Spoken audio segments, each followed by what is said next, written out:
ចុកអូយអូយអូយចុកចុកក្នុងដាំទ្រូងពេកក្រៃពេលឮគេប្រាប់ថាអូនមានគេចូលស្ដីហើយយកពីស្អីទៅនៅឯក្រុងភ្នំពេញ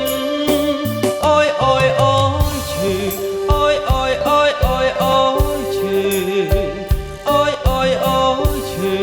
ពេលឮថាអូនចេញទៅបងខំរត់ស្កាត់ដើម្បីសុរកពីលពើតែស្រង់ពីលពើអូនឡើងរថយន្តទៅហើយបងខំស្រែកហៅអូនក្រោយរថយន្តតែតូចតន់អូនចេញឆ្ងាយទៅហើយតែហេតុអ្វីធ្វើយ៉ាងនេះត្រឹមត្រូវមិនគួរឡើយអូនមិនគួរឡើយទៅចោលរូបបងអូនទៅភ្នំពេញអូនបងភ្លេចនាងស្រុកស្រែ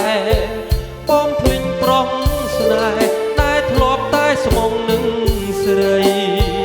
អូនទៅភ្នំពេញអូនបងភ្លេចគោក្របីបងភ្លេចសំដី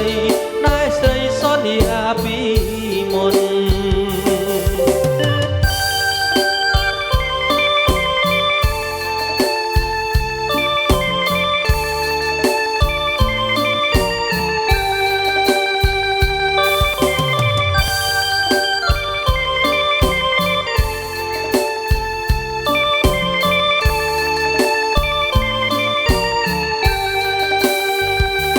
ស្រទឹក